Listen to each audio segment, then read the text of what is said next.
Welcome sa Thirst 2.0 na kung saan ay mapapakinggan ninyo ang mga trending topics sa politics, issues sa showbiz. Kaya naman kung hindi pa po kayo nakaka-subscribe, i-subscribe nyo na po yan. And please, pakisama naman ang notification bell para lagi po kayong updated sa mga balitang napapanahon.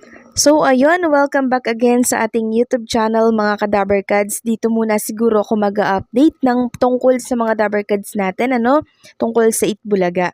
So dito na lamang po kayo sumubaybay. Una, pag-usapan muna natin yung ratings ng Itbulaga for October 28 and 29 na kung saan nakakasad lang kasi bumagsak po ang ratings ng Itbulaga sa 2.9% sa dalawang channel na po yun. Sa TV5 ang nakuha po nila ay 2.7 at sa RPTV naman ang nakuha po nila ay 0.2%. So siguro ito yung time na recorded po ang Itbulaga, Monday and Tuesday ata ito kung di ako nagkakamali. Pero yung sa It Showtime, bumaba din po 7.3% sa 5 channel na yan. So, ibig sabihin may problem. Nagkaroon siguro ng power interruption, ganyan. And syempre, October 28, bumaba din po tayo, 3.5. Pero hindi na siya compare sa 2.9% na nakuha po noong 29 ng October. 3.2 sa TV5 and 0.3 sa RPTV. And sa It Showtime naman, 7.2% sa 5 channel na po yan. So, parehas bumaba po ang ratings ng dalawang noontime show. Ulitin ko lang, parehas pong bumaba kasi itong It Showtime naglalaro yan sa 8 point something, 7 point something, higher than 7.3 and 7.2. So, meaning, bumaba parehas, hindi lang po Itbulaga ang bumagsak. Okay?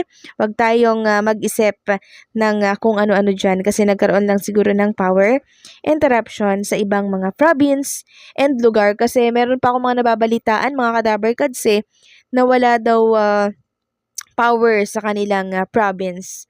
So, possible na yun yung dahilan. Samantalang, pag-usapan naman natin ang tungkol dito sa director na si Daryl Yap na kung saan, di ba, ay meron po siyang binabalak na pelikula para po kay Pepsi Paloma na kung saan nadawit nga po ang pangalan ni Bossing Vic Soto and ni Boss Joey, 'di ba? And si Richie De Horsey dawit din po dito sa usaping ito or nadawit sa usaping ito. Ngayon, 'di ba nung nakaraan sinabi niya na gagawa niya daw po ng pelikula para daw sa 40th anniversaryo nitong si Pepsi, no? Yan po ang sinabi niya. And then, ang dami pong nag-react doon, parang nabulabog buong bansa sa kanyang announcement na yon. Lahat nag-react po doon, And tuwang-tuwa nga po ang kalaban kasi isang kasiraan yon sa Tito Vic and Joey, lalo na po kay Tito Soto na humahangad po sa pagkasenador. 'Di ba? So, grabe yung impact ng announcement niya ha. Ang dami pong nagalit doon.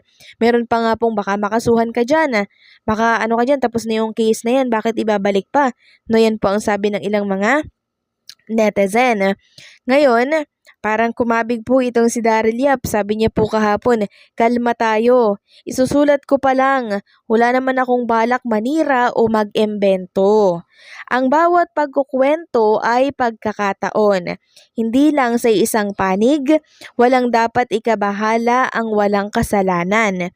Tsansa nga ito para maliwanagan daw po lahat. So, ibig sabihin sa maliwanagan ang lahat ay okay to para kay sa TBJ or kay Tito Soto kasi ang alam po ng iba, 'di ba? Involved itong TBJ na which is hindi naman kasi na-dismiss na po 'yan sa korte. Sabi niya, "Wag na kayong magbanta ng pananakit, kulam, demanda kung kayog at iba pa. Huwag kayong manakot, hindi ako natatakot sa pananakot ng mga kinakabahan. Huwag din kayong magbintang ng sabotahe o dahil sa eleksyon wala sa pag-iisip ko yan. Abang lang tayo, mag-react kapag nandiyan na. Huwag kayong gumawa ng sarili niyong multo." So parang ang sinabi niya naman dito, ang gusto niyang iparating dito sa kanyang sinabi, sa kanyang post, hindi po siya magkukos ng gulo or anuman. Kasi malinaw sa sinabi niya dito na magiging patas yung pagkukwento niya and para maliwanagan daw yung lahat. Parang positive naman yung nakikita ko dito sa kanyang post na wala siyang gagawin na ikakasira po ng Tito Vic and Joey, no?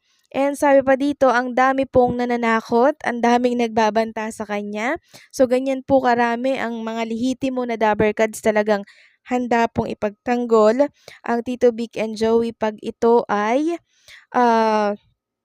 sinisiraan or merong balak na kakaiba yung mga tao na kumakalaban po sa kanila, no? Grabe, overwhelming ako sa suporta ng Dabbercads and talagang sumugod sila kay Daryl Yap and nananakot na may mangungulam, no? Grabe din talaga yung pagmamahal nila sa Tito Vic and Joey.